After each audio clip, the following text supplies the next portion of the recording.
Hello and welcome to another edition of Cranky Gun Reviews. It's high time I finally started using some of the parts that I bought to put on my project guns. This once again is my Winchester Model 1200 Riot shotgun. And again, going back to previous video, this was made most likely in early 1968. And this is in the serial number range that would have put it in a government contract gun, whether it was a police use gun or some type of security detail or the military.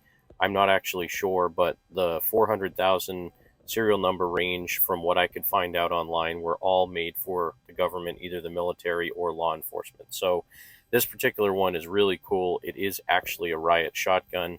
It's seen a lot of use, a lot of abuse, not a lot of good care, and it does deserve a little bit of loving. So this is an 18-inch barrel, pretty much on the nose an 18-inch barrel. The only thing I've done to it so far is put a choke machine and tool extension on the magazine, which is supposed to add an extra 2 rounds, and also changed out the foregrip to a nice corncob one. So some of the stuff that I bought for this to make it a little bit cooler as a home defense or a security style shotgun, does have a decent recoil pad on it, and I like the stock the way it is, so I'm not touching that. It's been refinished, but it's done fairly decently. I put these elastic shotgun cards with Velcro on the receiver. I put on a heat shield, which is an ATI brand heat shield, and I put on a cheap, like $20 mount that clamps on the barrel and the magazine tube, and about a $10, $12 Monstrum light that goes up in front of the foregrip on this gun. Now, the reason I did this stuff was just to make it a little bit more cool. One of the best things is through the ATI handguard, you can actually still see the word Riot through one of the holes, which kind of makes me happy because I like that it is a real Riot shotgun. Now, with the magazine extension, this will hold 6 plus 1, so 6 in the magazine tube, 1 in the chamber, and I really can get 7 in the magazine tube, but I think the choke machine and tool magazine spring is just a touch too long, and the last round when it goes into the magazine tube can't quite allow the follower or the lifter to go underneath the shell. So I think if I trim off maybe like an inch or an inch and a half off of that magazine spring, I will be able to get 7 plus 1 in this shotgun, and I believe that's what it really should be able to handle.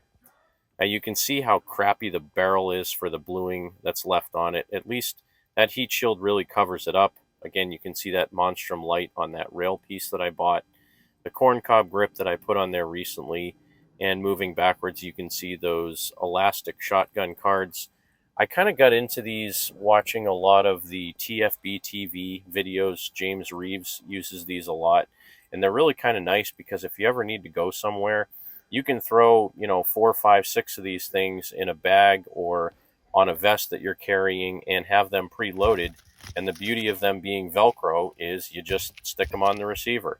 When you take all the shells out and you use them all up, you just rip one off and you stick another one on the receiver.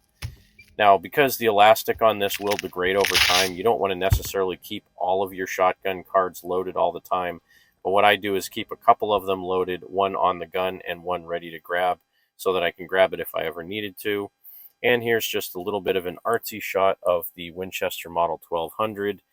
I will be doing more shooting with this the next time I get it out to the range. Thanks again for watching. Have a great night. God bless America. Support your 2A rights. Get out there and shoot.